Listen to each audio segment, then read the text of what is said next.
민주당의 김민석 최고위원이 계엄을 선포할 것이라는 괴담을 계속 퍼뜨리고 있습니다. 최근에는 토론을 요구하더니 5.18 정신을 거론하면서 토론을 거부한 적이 있습니다. 저는 다른 이야기도 아니고 5.18 정신이 과연 계엄 토론과 무슨 관계가 있는지 의아하기는 하지만 김민석 의원은 2000년 5월 17일 날 광주 항쟁 전야제를 마치고 곧바로 가까운 곳에 있는 새천년 NHK 룸사롱에서 양쪽에 여정호분을 둘이나 앉혀놓고 노닥거리면서 술을 마신 그런 전례가 있는 분 아닙니까? 그때 상황은 통일의 꽃 임수경 씨가 현장을 생생하게 밝힌 적이 있습니다. 그런 분이 광주 정신을 모욕하고 더럽게 한 그런 분이 지금 와서 5.18 정신을 거론하면서 토론을 거부하는 것을 보고 좀 가소롭게 여겨집니다. 뭐 그렇다고 하더라도 그분이 계속 계엄을 주장을 하고 있는데 그 중에서 근거로 현역 국회의원, 현직 국회의원들 현행범 체포를 하면 계엄 해제에 나서지 못할 것이다. 이런 주장을 또 하고 있습니다. 그런데 현직 국회의원을 그러면 몇 명을 체포를 해야 되느냐?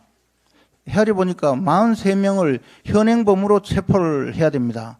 그리고 또 체포를 하고 나면 48시간 이내에 구속영장을 청구해서 영장을 발부를 받아야 되는데 도대체 대한민국 국회의원 43명 이상이 어떤 일을 벌여서 현행범으로 체포가 되고 법원에 의해서 구속영장이 발부된다는 것인지 저는 그것도 이해가 가지 않습니다. 그리고 이 경우에 법원에서 체포구속 동의안을 요구할 가능성이 저는 있다고 봅니다. 이게 법조문에 명백하지 않아서 잘 모르겠는데요. 어쨌든 만약에 그렇게 되면 국회에서 체포구속 동의안이 가결될 가능성도 없겠죠.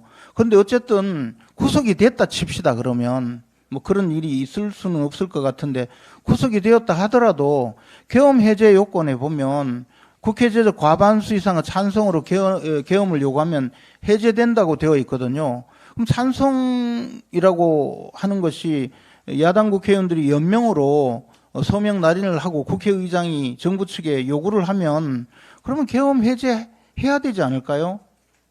교도소 있다 하더라도 서명 날인할 수 있는 것 아닙니까?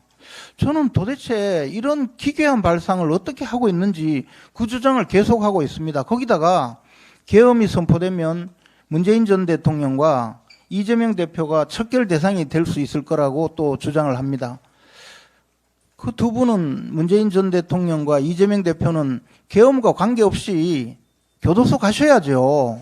그런데 왜 계엄을 또 이야기합니까? 저는 이 모든 것이 잘못된 주장이라고 봅니다. 그래서 김민석 의원은 이제 제발 좀 그 말씀을 그만하시는 것이 좋지 않을까 그렇게 생각을 합니다. 이 점에 대해서 할 말이 있으면 뭐 공개적으로 답변을 하시든지 유튜브에 또 나와서 말씀하시든지 좀 해주셨으면 좋겠어요.